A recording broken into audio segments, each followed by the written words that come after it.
10 سال میں صرف 40 لوگ مسلمان تھے، لیکن جو وہ انقلاب لے کے آئے تھے وہ مدینہ کی ریاست سنبھال کے لے کے آئے تھے۔ چینج پولیٹیکل آتا ہے، یہ سمجھنا کہ ہم چپ کر کے بیٹھے رہیں گے اور کوئی شارٹ کٹ ہے کہ ہم ایک دم اٹھیں گے تو چینج آ جائے گا، ایسے تو چینج نہیں آتا۔ آپ سب کو یہ فیصلہ کرنا پڑے گا، آپ سب کو پولیٹیکل ہونا پڑے گا۔ مجھے میں جب جاؤں نہیں جی میں سیاست میں نہیں، میں غیر سیاسی ہوں، میں جی غیر سیاسی ہوں۔ غیر سیاسی تو جانور ہوتے ہیں۔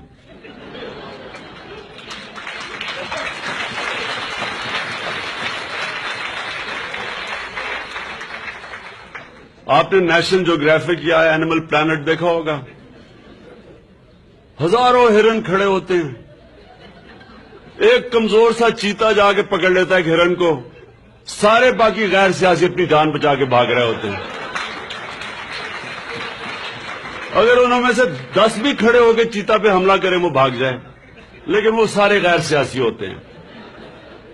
یہ کہ آپ کے ملک میں ظلم اور ناانصافی ہو رہی ہو، غریب بیچارہ مر رہا ہو، خودکشیاں کر رہے ہوں لوگ، نہیں ہم غیر سیاسی ہیں، ہم نہیں کچھ کریں گے، اوپر آپ کے سارے مجرم حکومت کر رہے ہوں، ہم جی غیر سیاسی ہیں۔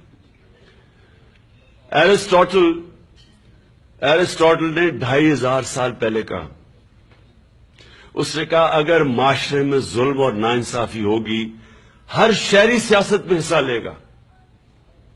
پھر اس نے کوالیفائی کیا، سوائے 2 طبقوں کے، ایک بزدل اور دوسرا خود غرض، کہ جی میری فیکٹری نہ خراب ہو جائے۔ میں بڑی لوگوں نے کہا اور جی وہ ٹیکس والے میری فیکٹری بند کروا دیں گے، وہ جی میری کنسلٹنسی ختم ہو جائے گی۔ خود غرض اور بزدل، وہ دیکھیں جی وہ الطاف حسین ہے، وہ جی وہ چودھری ہیں، وہ فلانے شریف ہیں، وہ زرداری ہیں۔ یہ جو خوف ہے، یہ جو بزدلی ہے، یہ 2 چیزیں ہیں جو معاشرے کو غلام بناتی ہیں۔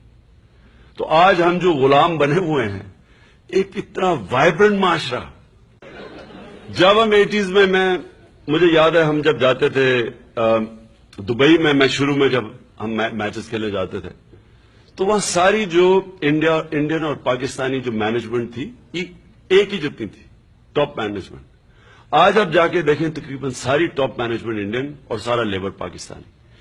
تو یہ جو چینج آیا ہے یہ ہمارے سامنے آیا ہے، اور یہ چینج آیا اس لیے ہے کہ ہمارے میں بزدلی تھی، ہم نے اپنے رائٹس حقوق کی جنگ نہیں لڑی۔ ہم تماشا دیکھتے رہے کہ عمران صاحب آپ پالیٹکس میں کیوں ہیں جی، اچھا بھلا آپ کام کر رہے تھے۔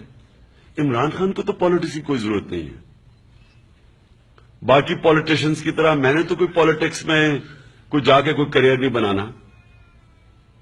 باقی پالیٹیشنز کے تو آپ پہلے اثاثے دیکھ لیں، پالیٹکس سے پہلے یہ کیا تھے اور بعد میں کیا تھے، آپ صرف ان کے ایسٹس دیکھ لیں۔